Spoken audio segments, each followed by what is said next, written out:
Oh, yan po, saya maniwala o yun, ha. Tingnan niyo po. Kaya yung walang chemical eh. Kinukumpay natin ito sa kambing, hindi pwedeng ikumpay ito sa kambing pag nag-spray tayo dito ng fungicide or... Pero bago po natin pag-usapan yan, kung bago ka pa lang sa channel ko, paki-like naman po, comment, share, and subscribe. At huwag kalimutang i-hit ang ating button bell para ma-notify po kayo sa ating mga bagong upload. Isang magandang araw mga ka-agri, mga kalakatan all over the Philippines. Ba't ganun? Ba't naging parang blur? Ngayong araw po ay sagutin po natin yung isa na namang tanong. Tanong kasi sa atin ng ating kaibigan bakit daw walang sigatoka sa ating lakatan? Ano ba yung sikreto? Mayroon bang sikreto kung bakit walang sigatoka? Sa totoo po may sigatoka. May sigatoka po yung ating mga pananim dito na lakatan. Gaya po nito, nagbubunga na. Yan po. May sigatoka yan. Pero kung tanong mong wala, meron. Yung diferensya lang konti. Yun yung sasagutin natin. Ano ba yung mga sikreto dyan? Sige. Yung sigatoka kasi, mga kalakatan, mga ka-agri, hindi yan maiiwasan talaga during rainy season. Pero pwede po siyang makontrol. Yun yung pinakamagandang bagay doon. Pwede po siyang makontrol. Siguro nanibago lang yung ating kaibigan. Kasi nakikita niya sa ibang mga saging, pag ganyan lang yung bunga, mostly yung mga dahon nasa taas na lang, sa ilalim wala na. Pero dito sa atin, kahit na may mga bunga na, palaki na yung bunga, yung dahon hanggang sa ilalim meron pa rin.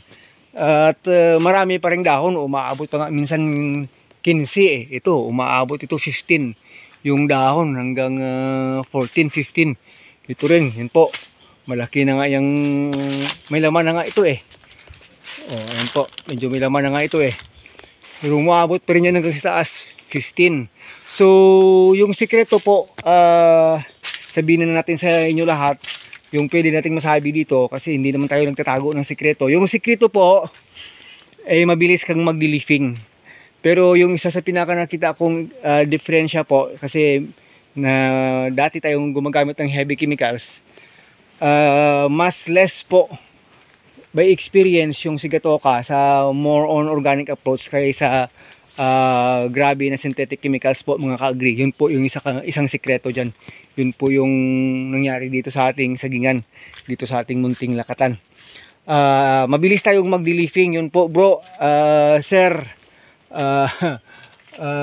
Sagot doon, dapat mabilis kang magdi-leafing kasi dito sa atin pag nagdi-leaf tayo hindi naman tayo nag-i-spray ng chemical.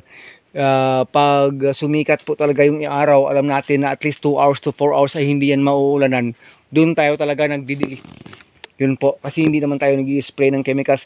Commonly po kasi mga ka-agri, pag nag-leaf po tayo ng saging, ito mayroon sigatoka, ba't wala? Ito meron, sigatoka na ito. Kaso lang hindi siya lubusang dadami hanggang sa taas, hindi siya basta-basta. Pag pag nag-leaf po kasi, sa mga synthetic design po kasing nanangkatan, pagtapos po kasi mag-leaf nito ay nag-i-spray agad yan ng fungicide. Tama nga na pa naman po yun. Tama po yun. Pero kasi sa atin dito, dahil hindi natin ginagawa yun, dahil hindi naman tayo nag-i-spray ng synthetic na fungicide. Kung mag-i-spray man tayo yung wood vinegar na sa paulit-ulit natin sinasabi, hindi naman yun synthetic. Organic ano po yun, base po kasi siya.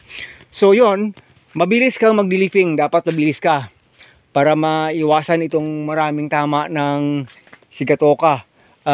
Yung isang sikreto po natin siguro dito na masasabi natin, yun na nga, nasabi natin, palagi ang mag-spray ng wood vinegar kung mayroon kang wood vinegar kasi napakalakas po nun sa fungus, antifungal niya, malakas po siya.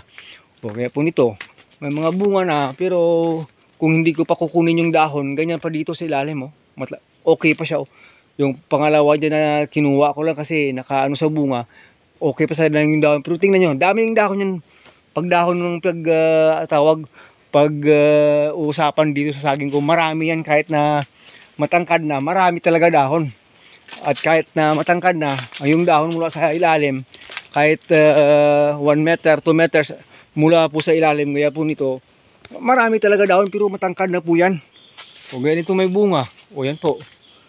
Yung ito pinutol ko lang, at dito, pero okay pa sana pero sabi ko, ang dami kasing dahon. Oh, yan. Mayroon sigato. Konti. Very limited po, ka-agree.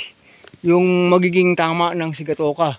Kaya minsan, sabi ko parang hindi na nga sigatoka, parang old leaves na lang talaga kasi nga, yun, matanda na kasi. Siyempre, pag tumanda, mag-yellow, mag-brown, mangingitim, ganun yun. Oh, may bunga yan, oh. Pero ang daming dahon, oh.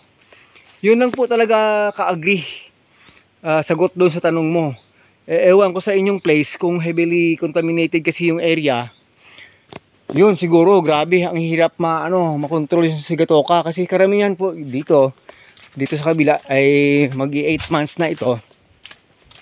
Dito po 8 months, magi 8 months na kasi may nagbubunga na nga. Yung karamihan kasi mga ka-agree pag 7 months to 8 months, yung 7 months nga minsan wala pa tayo makikitang bunga. Mataas na po yan. Ando lang sa taas yung dahon. Minsan 4, 5, 6. Yun lang yung dahon makikita natin. Makikita po natin sa maraming videos and vlogs yan.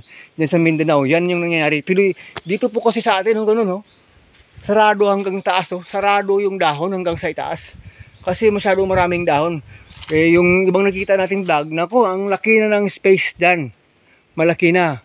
Kasi konti na lang yung dahon. Pero dito sa atin, ganyan yung dahon. Ganyan po. Ganyan po itsura.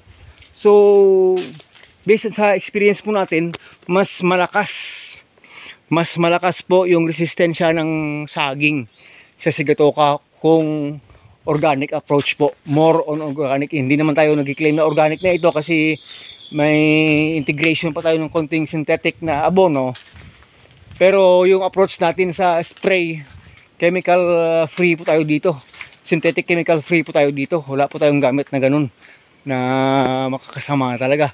So sana ay nakapagbigay po tayo ulit ng konting payo, encouragement sa inyo. Yun lang po talaga yung sikreto na makontrol yung sigatoka. At pangatlo po, sasabihin ko na sa inyo, mas kontrolado po yung sigatoka pag walang maraming damo sa ilalim. Pag walang maraming damo sa ilalim. Kasi naano ko po, tawag doon, na experience ko po at saka na-discover ko po, at saka siyempre, na-observe ko po, pag umulan, dry na yung dahon sa taas, pero pag maraming damo sa ilalim, basa pa yung damo. May hamog-hamog pa siya. Habang tinatamaan ng maraming sigatoka dito sa taas yung dahon, merong moisture sa ilalim, sa dahon.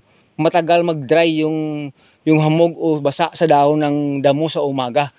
So pag direct ng lupa na walang basta-bastang damo, madaanan na siya ng hangin, mabilis po siyang ma-dry. Yun po yung nakikita ko. Mas maganda ka sana kung maraming space dito sa taas na makakalabas sana yung sikat ng araw talaga. Mas mabilis mag-dry sa ilalim, mas makontrol yung sigatoka kasi pag malakas yung sinag ng araw, doon kasi yun, makokontrol yun. Pero yung sa nakikita ko talaga ba nga ka-agree, pag makapal yung damo sa ilalim, sa puno ng ating lakatan at palaging umulan, ang bilis lang talaga umakyat ng sigatoka. Masyadong mabilis po talaga mga ka-agree. So, na-discover ko po, iba talaga pag malinis. Hindi ko naman masabing malinis. Marami mga dito.